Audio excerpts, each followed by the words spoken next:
Oh, we got a lesson there, Reedy. There's no doubt about that. I think we only completed it. I think it was about 67%. We missed a heap of tackles, and on both sides of the footy, when you're doing that, you're not building any pressure. And they're the premiers for a reason, so they probably made us pay for every single time we give them an opportunity. Do you feel like they were that good, or you guys were that bad? You made some mistakes in the first half. Yeah, mate, the first half, I think there was at one stage there we had a couple of 7 tackle sets into 2 tackle 1 errors in a row, into 2 tackle 5 penalties.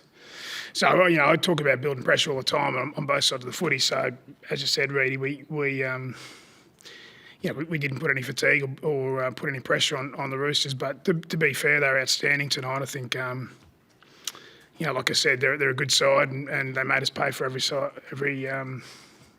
time we made an error or every time we give a penalty away, they seemed to capitalise in that first half. And I think the possession rate was 70% to 30% at half time, and 22-0 down. So that pretty much told the story, I suppose, in a lot of ways. Anthony Seibold was put on report that hit on Cooper Croft. Is he guilty of trying too hard at times? Well, you'd rather him try than not try. And, again, giving penalty away late in the tackle count isn't what we need. Because it's essentially cheap possession for the opposition team. So, prefer our players not to get penalised. There's no doubt about that. So on that particular occasion, he didn't get his job done. Did you read it as him trying to get your guys back into the game for big play? Oh, possibly. Yeah, possibly. I haven't spoken to Peter about it, but it was a penalty at the end of the day, and again, it put more pressure on us, I suppose, because we had to defend another set, and they took the 2. I can't remember on that particular occasion, but anyway, they took the 2 that time. But you've got to go down and defend them again, and they jumped out of yardage pretty well. So he was put on report. Do you fear for what will come through the next day or something? To be fair, Paul, I'd have to have a good look at it. I saw it there live. I didn't see a replay of it, but the referees judged the penalty. If that's the case, that it's been put on report, then we'll have to have a good look at it. So you've spoken about the youth in your team. A night like tonight, you said it was a real lesson for them. Is that an excuse in any way? No, of course not, mate. No way in the world. Doesn't matter how many young blokes you've got in the team. If you pick to do a job in the NRL, you've got to do your job. So just, at the moment, we, tonight, we were outplayed. There's no doubt about that. So it doesn't matter how many young blokes out there. I could sit here and say we had, 5 players, 21 or younger, and say they're learning or whatever else. At the end of the day, they didn't get their jobs done. We need to get our jobs done to give ourselves a chance against the best team. So. Like I said before, I'm big on building pressure, and I'm big on the effort areas of our game. Again, we had a lot of endeavour because we had to, because the amount of possession and field position they had, we had to keep trying to turn up for each other. And like I said, the guys tried hard, but trying hard in the NRL is not good enough. So essentially, we just got to keep working to get better individually and get better collectively. Yeah, I mean, the halves are your quarterbacks, so they're going to come under scrutiny, I suppose. But essentially,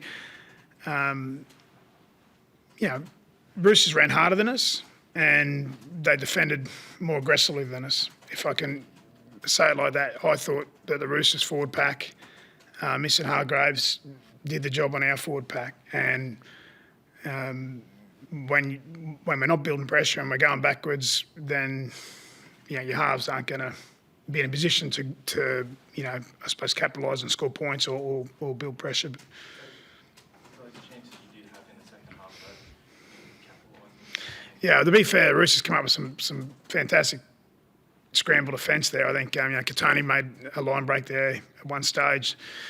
I think another time, maybe Darius it was from memory, got tackled on a line break, but they kept turning up for each other. Their scramble D was probably one of the grand final last year, or, their defence certainly did. And it showed, I think at one stage there, even with possession really lopsided and us not completing, I think at one stage there in the second half it was 4 line breaks each. but they kept turning up, and they scored a number of tries from kicks. I think maybe it was 3 tries from kicks. So every bit of possession they had, they seemed to capitalise. And like I said, it hurts, but you just got to try and get better. There's no other way we can get out of this. We just got to keep working hard. And I've got confidence in the group, and sometimes you just got to lick your wounds, and we'll go back to Brizzy and we'll get better. And it starts again on Sunday for us. See, that's one from 4, and everyone knows the pressure of Brisbane when you're not winning, because it's a big club and the expectation is that you win football games. Do you look at changes? How do you turn it around? Yeah, I'll have to have a good look at that, Reedy. I'm sort of not going to threaten changes here because, we need to make sure that if you make a change, you've got to put someone in who can do a better job than the guys we've got there. So, Payne Hask is coming back next week. There's no doubt that I want to get Payne back into the 17. I think, we have missed, we've missed his big body. He's been tremendous at training, so he's someone that will come back into the 17. As far as who drops out, I'll have to have a good look at that. But yeah, I'm not going to sort of threaten any changes. And it's the same for any team in the NRL, really. I think everyone wants to perform well each week, and everyone wants to win each week. But the reality of it is, we got outplayed. They're far better side tonight, and again, we need to review it and have a look at how we can. Get better, I suppose, going forward next week. Clearly the gulf between you and them isn't 32 points, but there's a gap to make up, right? Oh, yeah. Listen, mate, I think, the Storm have been a standout team. They put 30-odd points on the Panthers last week. They were really good against us. We had to fight really hard. And I thought we got some valuable lessons out of that game. And tonight, the Roosters, they were a better, 30-point better team. That's the reality of it, really, So whether we play them again next week and they're a 30-point better team, who knows? But I do know if you don't build pressure on both sides of the footy, then it potentially would be that scoreline again. Anthony, 36 conceded, and the missed tackle count was 30-odd again. Can that be turned around quickly, or is it something which is going to be gradual improvement? Yeah, Paul. Obviously, individually and collectively, we just got to try and to improve in that area. But one thing I do know is at half time the possession rate was 70% against. So when you're making so many tackles, fatigue does become an element. And they only had made 80 tackles at half time, and we'd made over 200. That's the reality of it. So that's a big gap. I'm not sure whether I've ever seen that much of a gap in the past. So obviously fatigue played a part there, and I think when you're making 200 tackles, over 200 tackles in the first half, it's going to be a challenge. Thank you.